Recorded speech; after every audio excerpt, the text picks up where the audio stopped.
Hey now, ladies and gentlemen. Hey now, hey now. Hey now, hey now, and a hey now. Welcome to a Friday edition of the Line Talk 99.5, talk995.com. Boy, I just had to take my headphones off while I was yelling, and it sounds really weird hearing myself yell like that when I don't have my headphones on. It's a lot different. Welcome to the show, everybody. Glad you are here on this Fun King Friday as John Bird still out. He's going to be back. I don't know exactly what day, but I would imagine sometime early next week because he's still in North Carolina. I believe they had the funeral for his dad yesterday, and I didn't want to bug him, so I talked to him earlier in the day yesterday, but I'll hit him up tonight and see how he's doing and let him know that y'all are praying for him and all that stuff. But lots of stuff to get to today, man. I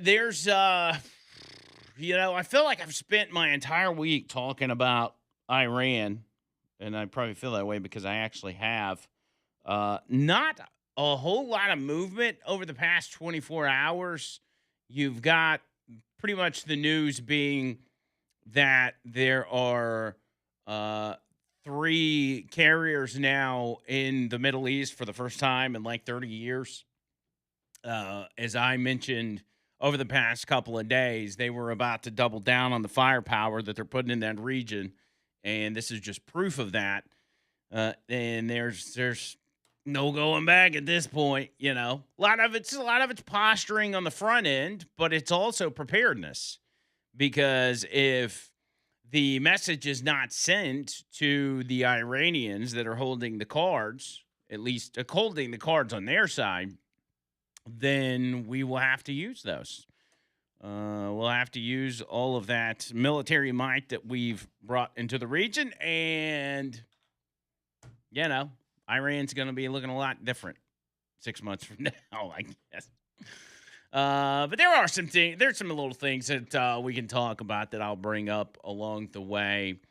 Um, there is also a deal between Lebanon and Israel. Apparently, Donald Trump meeting in the White House with some officials from that conflict yesterday, and they came to some sort of a resolution or an extension of a ceasefire, which is all good news, all good stuff. Everything's moving in the right direction. So I want y'all to, those of y'all that hear the panicins and the people that have jumped ship and everything else, those are the loudest in the room. I get that. But understand that out here in the real world, everything's fine. Everything's a-okay. It's not like you hadn't been through this before. We've spent the entire 10 years of Donald Trump being in politics, of everybody, doing the Chicken Little, saying the sky is falling. Okay. This is no different. It's just all of a sudden, some of those that were with you previously are the ones that are saying the sky is falling. They've just adopted Democrat tactics, is all they've done. They've decided to buy into the left wing propaganda. And in this case, the Iranian propaganda, and tell you that everything's coming to an end, the world is ending, and this is it. It's over. We're done for. So we're good. Everybody, we're good? Is everybody good? Okay, we're all good now. We're good. Recap, what did I do last night? I went and saw my kid had concert band, their spring concert. So I went and watched them. They did phenomenal. Great job to the band. Everybody did a great job, especially the high school, man. Absolutely killed it. I felt like I was at a high end, some sort of high end orchestra. That's how good it was. They did good. I almost got roped in to go into Target with Trish last night, but I got out of that somehow, some way. But if I would have gone, I would have provided you a new video. Val said something about that. She's like, When's the next episode? When's the next Trish Adventure episode coming out on social media? I didn't realize that many people watched it, but apparently it's a thing. So I'm sure I'll have one this weekend. She's already texted me this morning with plans on what we're going to do. So I'm trying to prepare myself for what's to come. I don't know what's going to happen, but we'll see.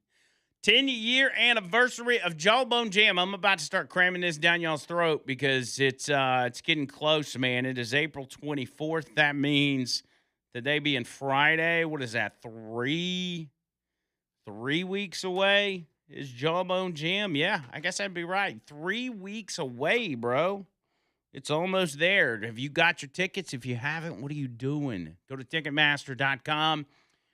Search Talk 99.5 or Jawbone Jam, and you will see it right there. I understand that most of our events, we let you in for free, or we ask for a donation or whatever. It's different this time. You actually got to buy tickets, but it's because we got a big show going on. We're bringing in some high-end bands, and they got to be paid. Venues got to be paid and all this kind of stuff. So please understand that we're not trying to rip you guys off or make money off of you. This is just to cover the cost to make it happen and have a big celebration for 10 years of broadcasting. Brother Kane, Stone Horses, and Cattle. That's who's going to be playing. That's a big lineup. Thank you to Danny Knowles of the Knowles Group.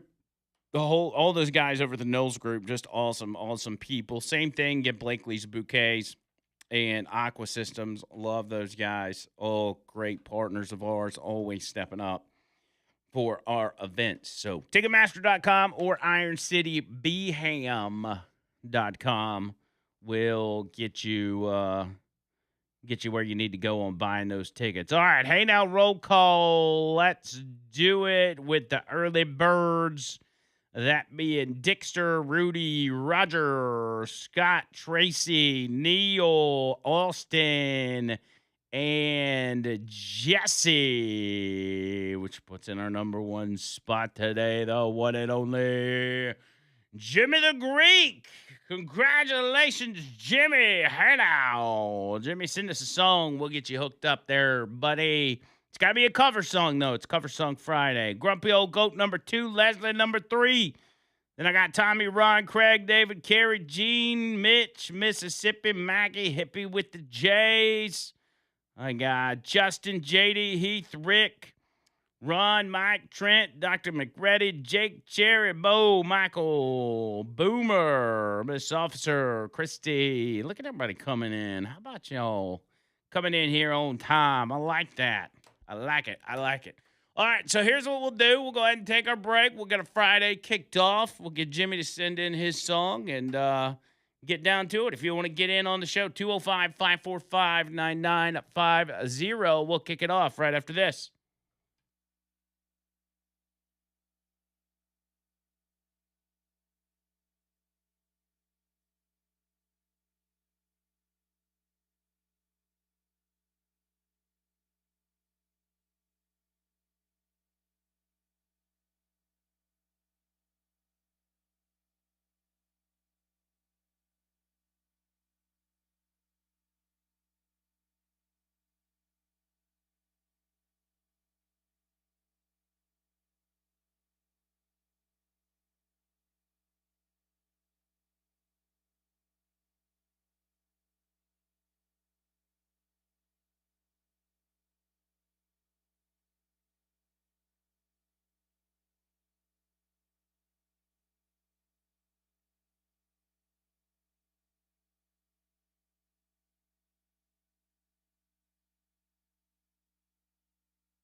All right, here we go. I don't normally have a Friday song, but sometimes our computer acts wacky, and y'all know how that works. Y'all have heard that happen 100 times.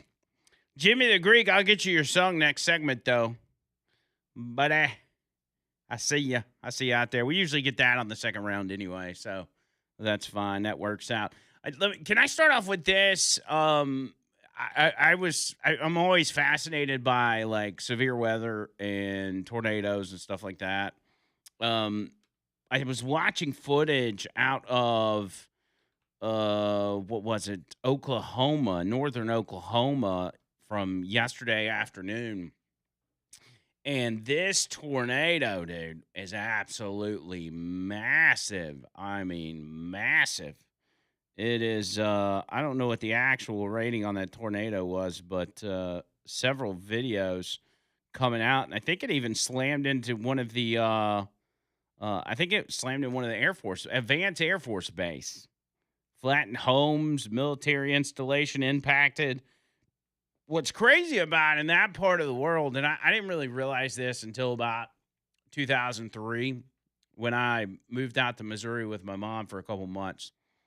When there's tornadoes out there, like you can see them from miles and miles away. Like you get some pretty fascinating views of tornadoes because everything's so flat. You don't get that here. Like for us, we freak out a little more about tornadoes because if you're not watching the weather, by the time you see it, it's too late. You know, because you got mountains and trees and everything else blocking it. But out there, man, you can sit there and video one for 20 minutes before you even got to move. You know, or worry about being in danger. This was crazy. It says powerful destructive tornado tore through northern Oklahoma late Thursday, striking and impacting Vance Air Force Base in Enid, leaving a trail of devastation that has shaken up both local residents and military personnel.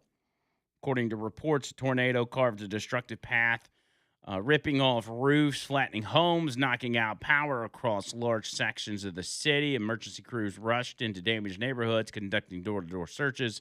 Initial reports confirmed the military installation was directly impacted by the storm, though officials say they're still assessing the extent of the damage and accounting for personnel.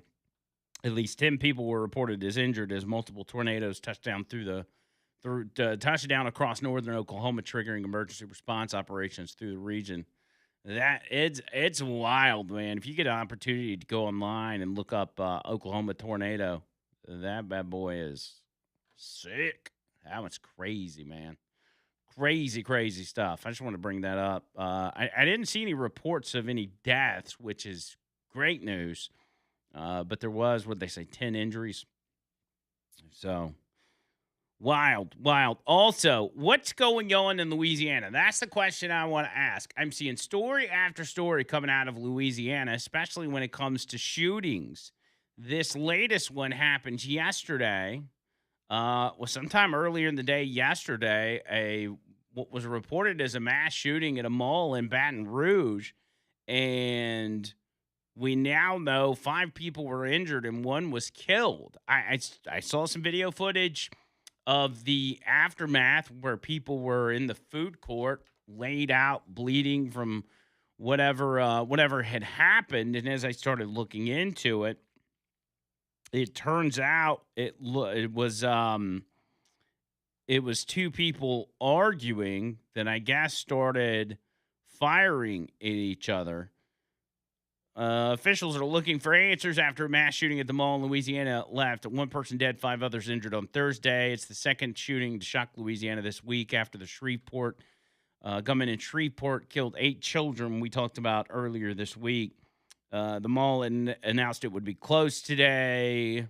Baton Rouge police chief said investigators looked at the video footage from the mall to determine that it was not a solo shooter, but 2 arguing groups. They said, we found out through footage surveillance that 2 groups of people were going into an argument and started shooting each other. 5 people are in police custody. The suspects have not been identified. 5 have been apprehended. None have been arrested or booked as of Thursday evening. I'm sure that's changed as of this morning. He said law enforcement have recovered one gun from the scene, and investigators believe multiple were used, though it's unclear how many FBI agents and Louisiana State police officers were present at a Thursday evening news conference, aiding Baton Rouge police, who are leading the investigation. More suspects are expected to be apprehended as the investigation unfolds. Blah, blah, blah, blah, blah. Looks like there's not a lot of other information outside of witnesses describing the scene. Raleigh Robertson, a 22-year-old photographer, described what sounded like several semi-automatic weapons firing at the same time. The gunfire persisted for about 30 to 40 seconds and sounded close. That's a long time for people to be shooting at each other. Others described panic with people running as they heard gunfire. Courtney Halls said she went to the mall to get new clothes for a job she's about to start. She was trying on some items when the gunfire began. She said, we were in the dressing room when they did start pushing everyone to get out. Nothing had come over the loudspeakers or anything. I didn't know there was a shooting until I got outside. Anyway, goes through all that. Yada, yada, yada, yada.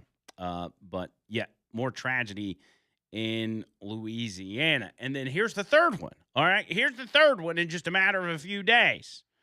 Police apparently nab a suspect that was planning a mass shooting at a Louisiana festival. Now, this guy wasn't in Louisiana, but he was planning to travel to Louisiana to like a jazz festival and shoot it up.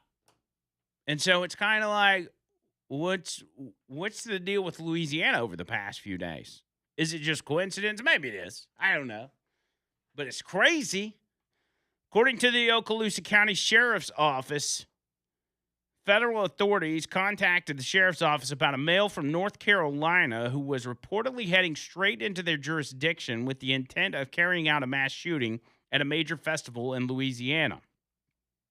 The Post says the OCSO was contacted by federal authorities in reference to a male from North Carolina being in our jurisdiction while reportedly heading to do a mass shooting at a large festival in Louisiana.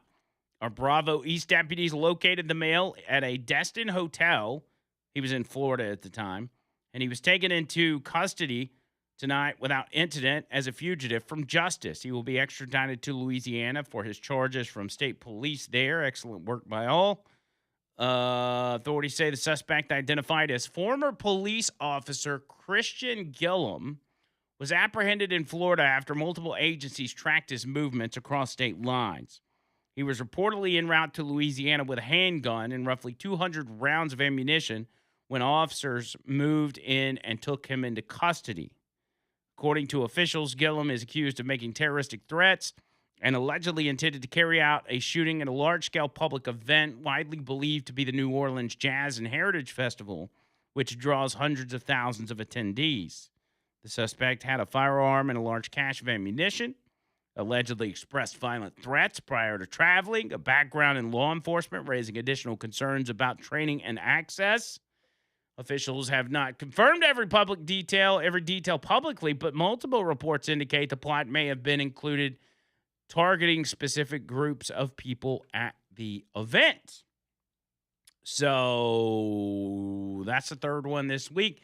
And thank goodness for the work of the FBI. I know we give the FBI a lot of heat and call it, because they don't necessarily do what we want them to do all the time. And plus, up to this point, they've been absolutely corrupt. But good work. You got to give credit where credit's due, and this is one of those cases. So good job, FBI, nabbing this guy, because we would have been having a very different conversation on Monday when we started the show, had this guy been able to conduct a mass shooting at a festival as big as that. That would have been bad. If you want to get in, 205-545-9950. That's 205-545-9950. On this Fun King Friday, we'll get to you ASAP. Got a lot to get to. Also, a rescue mission headed to Cuba. I want to tell you about that story when we get back. It's The Line, Talk 99.5. Y'all hang tight.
I didn't realize that this song was originally a Bob Dylan song.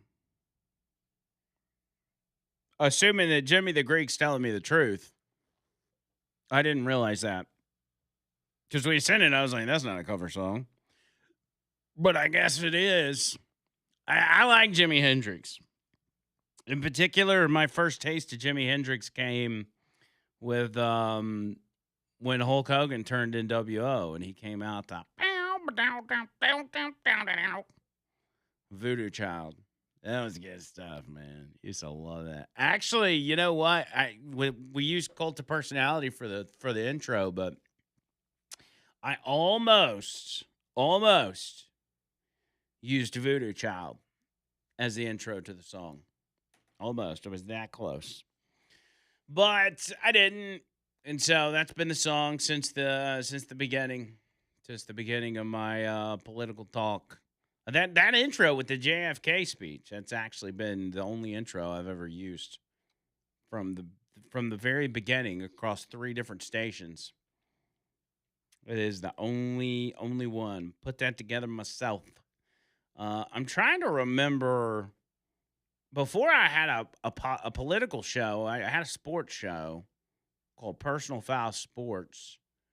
And I'm trying to remember. I think Cult of Personality was the intro for that as well, but it didn't have the JFK speech in it. That was added once I got my own morning show. Can y'all imagine me doing a morning show? Andrew McLean doing a morning show. That's crazy. But I did, and I drove like an hour and a half every day to get to that station. I drove all the way from Oneonta, Alabama to Anniston every day. Thankfully, that show didn't start till 7 o'clock in the morning, but it was a different time. You know, there was no home studios and prep it at home and all that kind of stuff. So I had to get there extra early and put a 4-hour show or 7, 8, 9. Well, I guess it was I think it was a 4-hour show. I had to put a 4-hour show together that morning before I started. And I would do it within like an hour. I would get there at maybe 6 o'clock, and I would put a show together within an hour and fire that bad boy up. And by the way, remember, this is a small AM station, so I'm not only doing that show solo, but I'm running the board. Like I'm doing the show when I'm sitting in front of the console with 3 computer screens and like a drop down microphone. And I'm running it all. I'm running the commercials and everything else. It's a little more like when it comes to the stuff we've got for producing now, it's a lot more complicated than it was back at the other station because it was not very updated. It was kind of outdated, so it was a lot simpler than things are now when it comes to producing. Producing's not quite as easy. But, I did it. See, I am talented in some ways, contrary to popular belief. All right, 205-545-9950. Corey says, check out Stevie Ray Vaughan's version of Voodoo Child. That might be a good one. I'll try to look that up. RB says Jimmy's correct. That is a Bob Dylan cover. Yeah, I just didn't know. All right, so let's see. Dr. McReady says, just want the grocery bills, building materials, and gas prices to get back in the range of normalcy. I still spend more on the exact same items than through the coof. I don't know if that's a typo. Sleepy Joe's term. 1.5 times if I gassed, but inflation is supposedly low. F the government in general, but the feds in particular. And Dexter says, so Andrew, you was bowed up like a show dog back in the day. I absolutely was. I was. No, not really. I was pretty relaxed because I was young, spry, like excited to be in radio. I was making my dreams come true for the first time. And, I was willing to do whatever. Like, I told him when I wanted to intern, I was like, I'll clean the toilets. I don't care what you just let me in the building. Actually, I told like 20 stations that, and none of them would let me intern. But um, it was all good. I think the shows were great, with the exception of the very first one, which was actually just a fill-in deal for an hour, which was such a disaster. Even my mom called me after, and she was like, "Oh, that was bad." And if your mom tells you it's bad, you know it's like, think about that. You're living your dream for the first time. You're getting to do a radio show by yourself on the actual radio, and your mom tells you it was bad. Not good. Not what you want to hear. That is the last thing you want to hear. Anyway, let's go this route. So I saw a headline yesterday. Okay, now follow me here. It was about a 10-year-old in Utah, a 10-year-old child in Utah who had allegedly been kidnapped by the father in kind of it's kind of like a custody deal, but not. It was like one of these deals where, it's a contentious divorce or custody deal, and the dad or the mom or whatever goes and picks up the child and is only supposed to have the child for the weekend, but then just runs off to wherever and doesn't return the child. It's kind of one of those, but there's some minor details that make this story different than others. So the dad goes to pick up the child in Utah and says, "We're going to go on a camping trip in Canada." Now, it's obviously not that contentious if you're the mom and you're like, "Okay, we all can go out of the country and, go on a camping trip." But whatever. I don't know what the dynamics of that relationship was. The dad is apparently trans. The dad's thinks he's a woman or is pretending to be a woman. Okay. But whatever weird family, that dynamic they got going on, whatever. The dad has previously expressed extreme interest in transitioning the 10-year-old boy into a girl. Not just putting them in a dress, not just convincing them they're a girl, but going through the surgeries, hormone treatment, and doing so before puberty. So trans dad, shows up to pick up this child, this 10-year-old in Utah, and instead of going on this camping trip, that should have been your first telltale sign, by the way. Some guy pretending to be a girl wanting to go on a camping trip. No way, dude. That's not what you're doing. Don't lie to me. The dad goes and picks up the kid, and instead of going on this camping trip to Canada, the dad goes to Cuba with $10,000 in cash to go to some, dock in a box down in Cuba and get this trans surgery done. And it becomes a national story quickly, very quickly. So here's how it plays out. According to court filings and a DOJ announcement, 42-year-old Rose Inessa Ethington, the child's biological father, who identifies as a transgender woman and previously went by Erie Ethington, along with his partner, Blue Inessa Ethington, 32 years old, took the 10-year-old boy and reportedly Blue's 3-year-old child. So there's another child involved that is the child of the partner, the boyfriend, girlfriend of the trans dad, under false pretenses during what was supposed to be a family camping trip to Canada. Instead, the pair allegedly fled to Mexico and then on to Havana, Cuba, with $10,000 in cash, raising immediate alarms that the boy was being transported for gender reassignment surgery prior to puberty. A Utah court had already granted the biological mother, identified as LB, exclusive custody and ordered the immediate return of the child, but the trans couple ignored the ruling and went on the run. The FBI, and this is what's crazy, is how fast this moved. What ultimately happened is this story made its way through the courts to the FBI, to the Trump administration, and they said, you know what? Let's make a move. So the FBI, under the Trump administration's direction, coordinated with Cuban authorities who actually assisted in locating and arresting the pair back on April 16th and sent a Department of Justice Boeing 757 directly to Cuba on Monday to bring the boy home safely. He has now been reunited with his biological mother, and I assume that means no such surgery took place, thank God, because that would have screwed that kid up for life. The two suspects face federal charges of international parental kidnapping, and I don't know what the penalty for that is, but I hope it's stiff. The DOJ announcement said 2 Utah persons are in federal custody. Persons, we got to call them persons.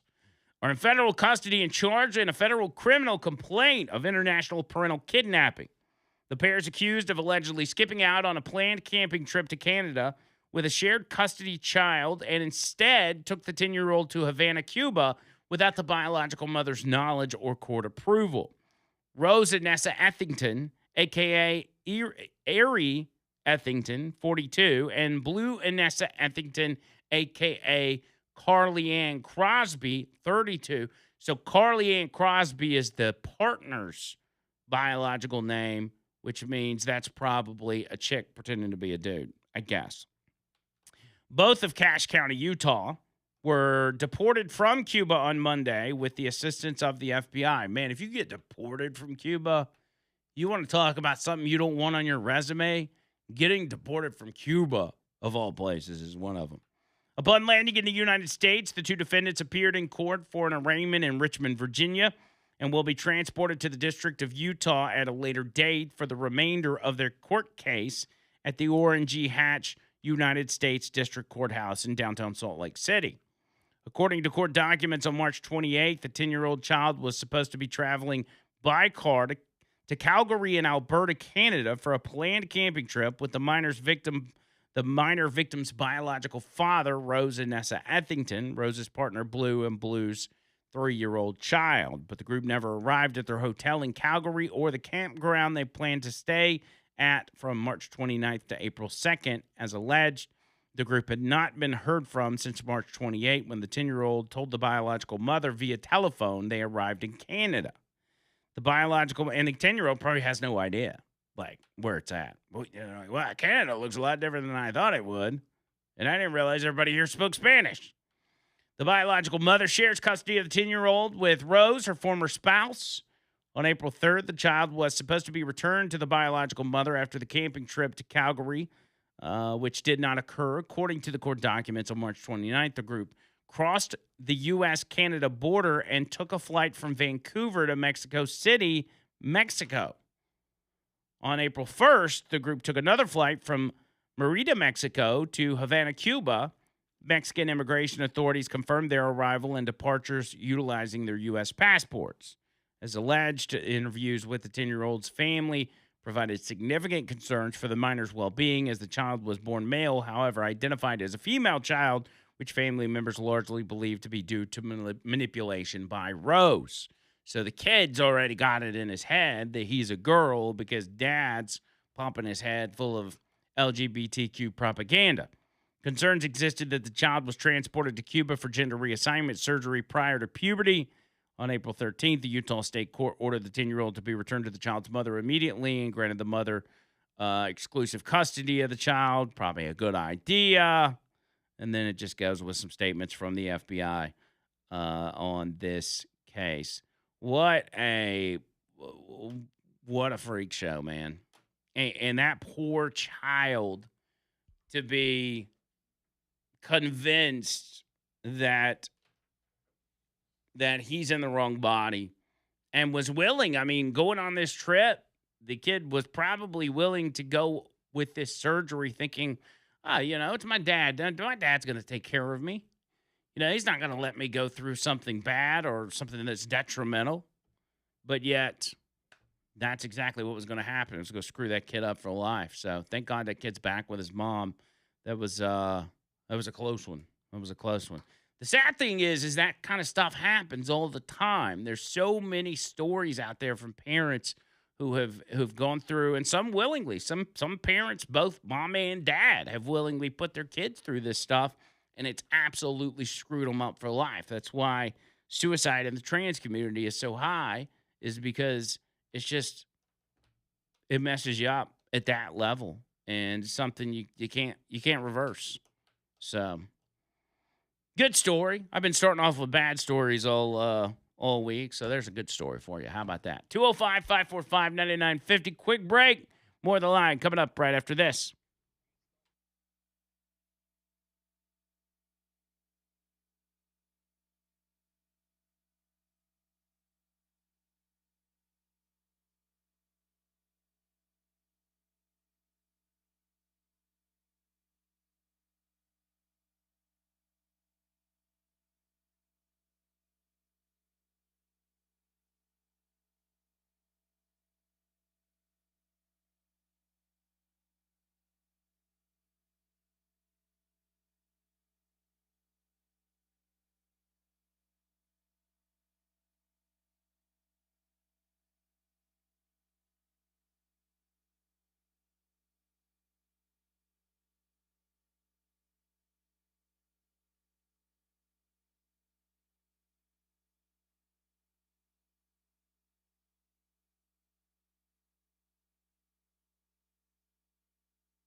Sam says, this is kind of off topic, but if you're checking out Stevie Ray Vaughan, listen to his version of Mary Had a Little Lamb. It's the best version of all time anywhere on the planet. Mary Had a Little Lamb? I mean, I'll check it out. I'll listen to anything, but that's interesting. Oh, Dr. McRatty's clarifying what coof means. He means COVID. Kofi said through the code. Okay, I get it now. I get it. You got to think though. Like when I read the text line, there's so many typos. There's a lot of people that use text to speech, and so half the time when I'm reading these texts, I can't even understand what it's saying. Plus, a lot of y'all are like me, and you're not even good at words. So I don't know. I don't know what y'all are saying half the time. Oh, speaking of kids, let me bring this up. This is crazy right here. So there's this 15-year-old Will Roberts from right here in Alabama. And I don't remember, I don't know what part of Alabama he's from. I'll double check it. But I saw this video and it was posted by one of these local news pages, like I think it was like Coleman Daily or something. And it was just this kid, 15-year-old Alabama kid, and he was talking about how he needed everybody to watch this video and share it if possible. He goes on to talk about how he's got bone cancer, and it's spread dramatically, and his time's running out. And his mom has been researching drugs, possible drugs that could be tried in order to fight back against this cancer that aren't available or that doctors aren't offering or can't offer, whatever. And I thought, man, that I hate that for that kid because he kind of, towards the end of the video, he's like, my chances are I'm at the end of the road and I'm not going to make it. But if we can get this message to the president and get this message to RFK Jr., maybe it can make a difference in another kid's life that has the same disease that I have, even if I don't make it out of this thing alive. And I was like, man, I hope that gets some traction. And sure enough, I mean, the very next day, and I don't know how long this video has been out there, but I saw it yesterday, and then this morning I see people from the White House tweeting out about this kid's story. And I'm like, wow, he actually pulled it off. He got it all the way to the White House. Let me give you this story real quick. It says President Trump is now personally involved in a life or death fight to save 15-year-old Will Roberts of Alabama battling an aggressive and often fatal form of bone cancer. Will Roberts is now in the fight of his young life against stage 4 osteosarcoma, an aggressive bone cancer that has spread and is threatening to steal this brave teenager from his loving family. He has already lost part of his leg, and the cancer has spread to his lungs, liver, jaw, and bones. The video exploded across social media. Here's kind of a transcript of what he said. He said, "My name's Will Roberts. I'm from Alabama. Can y'all just watch this video for a second? I've been fighting osteosarcoma for the last 16 months. It's a very, very deadly and very hard to treat bone cancer, and my chemos are just not working. And I've been fighting for a little bit now, January of 2025, and it's just not much is working." I mean, he says, we've tried basically everything there is, and we're getting towards the end of the road, and I just need help. Can you please just share this?